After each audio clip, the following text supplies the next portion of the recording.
Halo semuanya, kami dari kelompok Trio Nakama akan mempresentasikan hasil survei primer transportasi publik Kota Yogyakarta.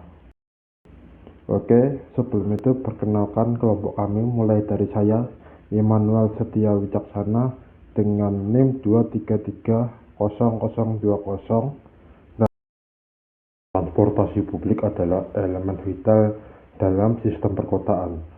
Kota Yogyakarta saat ini masih didominasi oleh kendaraan pribadi, sehingga diperlukan perencanaan berbasis data penggunaan yang akurat. Pertumbuhan kendaraan pribadi terus meningkat kemacetan dan emisi. Transportasi publik belum menjadi pilihan utama masyarakat. Oleh karena itu, survei ini diperlukan untuk memahami kebutuhan dan preferensi pengguna secara mendalam. Survei ini bertujuan mengidentifikasi karakteristik sosial ekonomi responden, mengetahui pola perjalanan asal tujuan dan waktu perjalanan, menganalisis kemampuan dan kemauan membayar atau ATP dan WTP, serta menjadi dasar perencanaan layanan transportasi publik yang baik. Kami melakukan survei primer menggunakan Google Form dengan total 62 responden. Variabel yang diukur meliputi karakteristik responden, origin, destination, waktu perjalanan, serta ATP dan WTP. Pendekatan yang digunakan adalah analisis deskripsi presentase.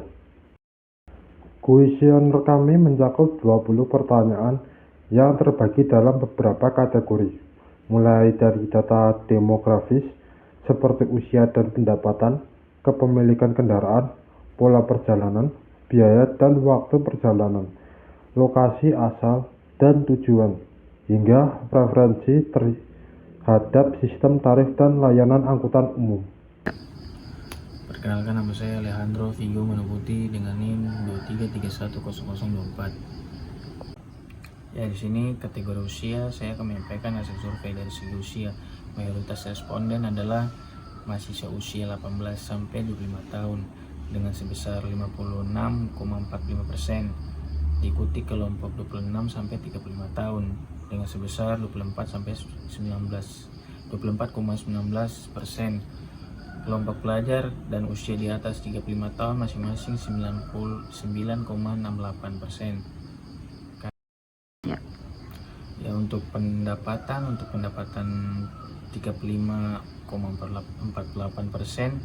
Responden berpenghasilan 1 sampai 2 juta rupiah per bulan.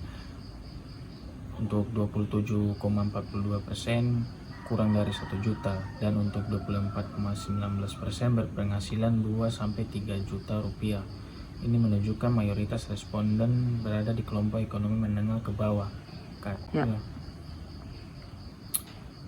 Kepemilikan kendaraan itu sebesar 66,13%. Responden memiliki sepeda motor saja, dan untuk 14,52% memiliki motor dan mobil, dan untuk 12,9% tidak memiliki kendaraan, dan hanya 6,45% yang memiliki mobil saja. Moda transportasi yang paling banyak digunakan adalah motor pribadi sebesar 64,52%, dan transportasi online 16,13%, dan transportasi Jogja atau angkutan lain 11,29%, dan mobil pribadi hanya 8,06%. Biaya perjalanan, untuk biaya per sekali perjalanan itu 40,32%. Responden mengeluarkan 5.000 hingga 10.000 rupiah. 24,19% mengeluarkan 10.000 hingga 20.000, dan masing-masing untuk 12% itu mengeluarkan lebih dari 20.000 rupiah dan kurang dari 5.000. Tujuan perjalanan didominasi oleh sekolah atau kuliah sebesar 54,84%, belanja atau hiburan untuk 16,13%, itu bekerja untuk 14,52%, yaitu fasilitas kesehatan untuk 8,4 6% itu, dan simpulkan transportasi 6,45%.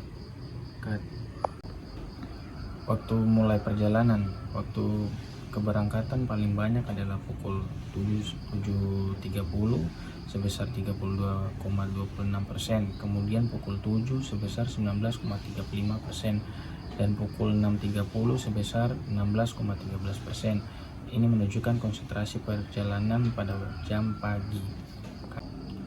Waktu mengakhiri aktivitas itu biasanya bervariasi, dengan puncaknya pada pukul 16 sebesar 16,13%, pukul 20 sebesar 11,29%, dan beberapa waktu lainnya tersebar antara sore hingga malam hari. Lokasi asal responden sangat beragam dan tersebar di seluruh kota Yogyakarta, mulai dari area kos-kosan, perumahan, hotel, hingga berbagai titik di wilayah perkotaan. Distribusi cukup merata, dengan masing-masing lokasi memiliki persentase 1,61% hingga 3,23%. Lokasi tujuan yaitu misalnya Universitas Gadjah Mada Cetis menjadi tujuan utama dengan 19,35% responden. Tujuan lainnya mencakup berbagai universitas seperti UMY, rumah sakit, pusat perbelanjaan, stasiun, dan berbagai institut pendidikan yang tersebar di Yogyakarta. Estimasi jarak, setengah responden atau 50% melakukan perjalanan dengan jarak kurang dari 3 km, yaitu 27,42%. Melakukan perjalanan 3-6 km, sisanya melakukan perjalanan jarak menengah hingga jauh. Untuk frekuensi perjalanan, 50% responden melakukan perjalanan setiap hari dari Senin hingga Sabtu sebesar 32,26%, kurang dari sebulan sekali, dan sisanya 3-6 kali atau 1-2 kali seminggu. Ini menunjukkan pola komuter yang rutin. Perkenalkan, di sini saya Muhammad Rasidik Maraja Besi, kelompok Trio Nakama. Di slide 24 tentang ATP atau Ability to Pay. Saya akan menyampaikan analisis ATP dan WTP. Untuk kemampuan membayar, 67,74% responden mampu membayar lebih dari Rp5.000 per perjalanan.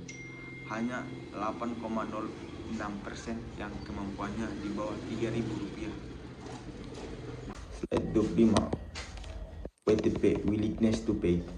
Untuk kesediaan membayar dengan layanan ideal yang ber-AC, headway kurang dari 10 menit, dan rute tepat, 37,1% bersedia membayar Rp5.001 hingga Rp7.000, dan 35,48% bersedia Rp4.000 hingga Rp5.000. Ini menunjukkan masyarakat bersedia membayar lebih untuk layanan berkualitas. Nah, di slide 26 ini membahas tentang sistem tarif. Nah, di sini 61,29% responden menginginkan sistem tarif flat atau rata, di mana tarif sama untuk jarak jauh maupun dekat. Sedangkan 38,71% lebih memilih sistem tarif jauh dekat yang proporsional dengan jarak. Untuk slide 27 yaitu kesediaan beralih. Yang menggembirakan di sini, 70,97% responden beralih dari kendaraan pribadi ke angkutan umum jika tarifnya ditetapkan Rp5.000 per sekali jalan. Hanya 29,03% yang tetap memilih untuk moda saat ini.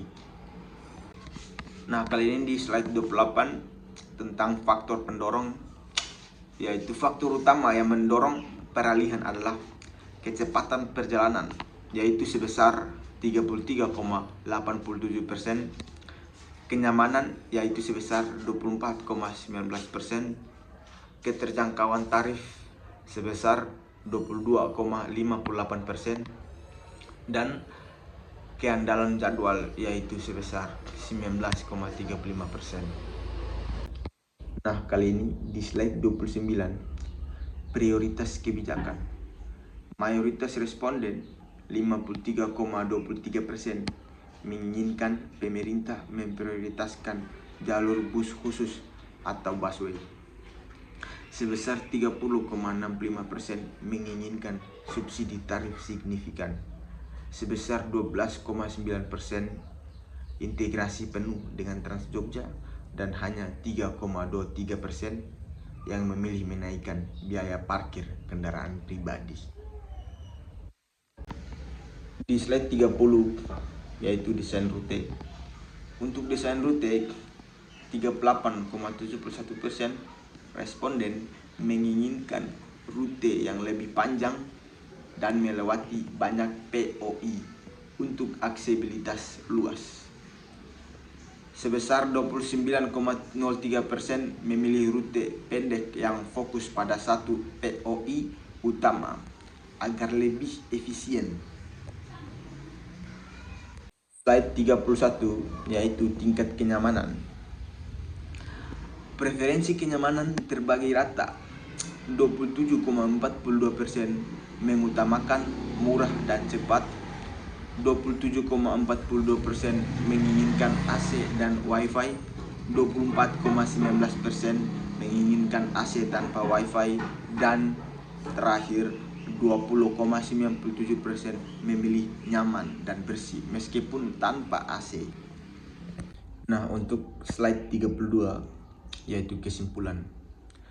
Dari survei ini dapat disimpulkan bahwa responden didominasi kelompok usia produktif dan mahasiswa. Sepeda motor merupakan moda transportasi utama. Tarif layanan harus disesuaikan dengan ATP dan WTP masyarakat yang berkisar antara 4.000 hingga 7.000 rupiah. Transportasi publik memerlukan peningkatan layanan dan dukungan subsidi pemerintah. Slide 33 dokumentasi. Nah, berikut ini dokumentasi proses survei yang telah kami lakukan. Bisa dilihat di sini di slide 33. Nah, slide 34 yaitu penutup. Hasil survei ini menjadi dasar perencanaan awal transportasi publik di Yogyakarta. Data yang diperoleh akan digunakan untuk penentuan rute dan operasional. Pendekatan berbasis pengguna seperti ini diharapkan dapat meningkatkan efektivitas kebijakan transportasi. Terima kasih atas perhatiannya. Kami dari kelompok Trio Nakama mengucapkan salam perpisahan. Wassalamualaikum warahmatullahi wabarakatuh.